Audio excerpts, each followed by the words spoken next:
श्री गणेशाय नमः। नारायण नारायण। कार्तिक मास महात्म्य कथा अध्याय 4। नारद जी ने कहा, ऐसा कहकर भगवान विष्णु मछली का रूप धारण करके आकाश से जल में गिरे। उस समय विंध्याचल पर्वत पर तप कर रहे महर्षि कश्यप अपनी अंजलि में जल लेकर खड़े थे। भगवान उनकी अंजलि में जा गिरे। महर्षि कश्यप ने दया करके उसे अपने कमंडल में रख लिया। मछली के थोड़ा बड़ा होने पर महर्षि कश्यप ने उसे कुएं में डाल दिया। जब वह मछली कुएं में भी न समा सकी तो उन्होंने उसे तालाब में डाल दिया। जब वह तालाब में भी न आ सकी तो उन्होंने उसे समुद्र में डाल दिया। तब वह मछली वहाँ भी बढ़ने लगी। फिर मत्स्य रूपी भगवान विष्णु ने इस शंखासुर का वध किया और शंखासुर को हाथ में लेकर बद्रीवन में आ गए। वहाँ उन्होंने संपूर्ण ऋषियों को बुलाकर इस प्रकार आदेश दिया, मुनीश्वरों, तुम जल के भीतर बिखरे हुए वेद मंत्रों की खोज करो और जितनी जल्दी हो सके उन्हें सागर के जल से बाहर निकाल लाओ। तब तक मैं देवताओं के साथ प्रयाग में ठहरता हूँ। तब उन तपोबल संपन्न महर्षियों ने यज्ञ और बीजों सहित संपूर्ण वेद मंत्रों का उद्धार किया। उनमें से जितने मंत्र जिस ऋषि ने उपलब्ध किए वही उन बीज मंत्रों का उस दिन से ऋषि माना जाने लगा। तदनंतर सब ऋषि एकत्र होकर प्रयाग में गए।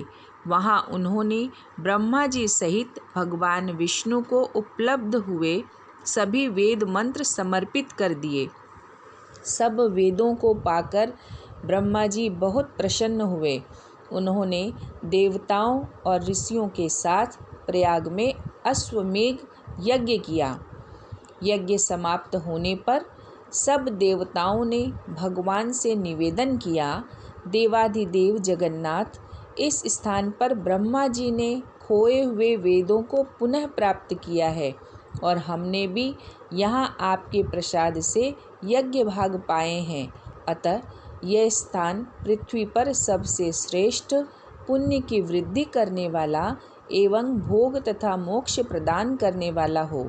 साथ ही यह समय भी महापुण्यमय और ब्रह्मघाती आदि महापापियों की भी शुद्धि करने वाला हो तथा तय स्थान यहाँ दिए हुए दान को अक्षय बना देने वाला हो, यह वर दीजिए। भगवान विष्णु बोले, देवताओं, आपने जो कुछ कहा है वह मुझे स्वीकार है। आपकी इच्छा पूर्ण हो। आज से यह स्थान ब्रह्म क्षेत्र के नाम से प्रसिद्ध होगा। सूर्यवंश में उत्पन्न राजा भगीरथ यहाँ गंगा को ले आएंगे और वह यहाँ सूर्य कन्या यमुना से मिलेंगी। ब्रह्मा जी और आप सब देवता मेरे साथ यहाँ निवास करो। आज से यह तीर्थ तीर्थराज के नाम से विख्यात होगा। तीर्थराज के दर्शन से तत्काल सब पाप नष्ट हो जाएंगे।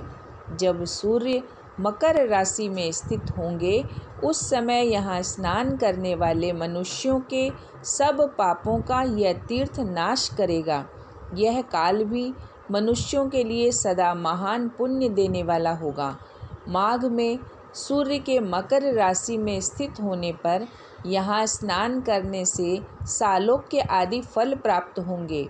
देवादिदेव भगवान विष्णु देवताओं से ऐसा कहकर ब्रह्मा जी के साथ वहीं अंतर्ध्यान हो गए। तत्पश्चात इंद्र आदि देवता भी अपने अंश से प्रयाग में रहते हुए वहाँ से अंतर्ध्यान हो गए। जो मनुष्य कार्तिक में तुलसी जी की जड़ के समीप श्री हरि का पूजन करता है वह इस लोक में संपूर्ण भोगों का उपभोग करके अंत में बैकुंठ धाम को जाता है। नारायण नारायण।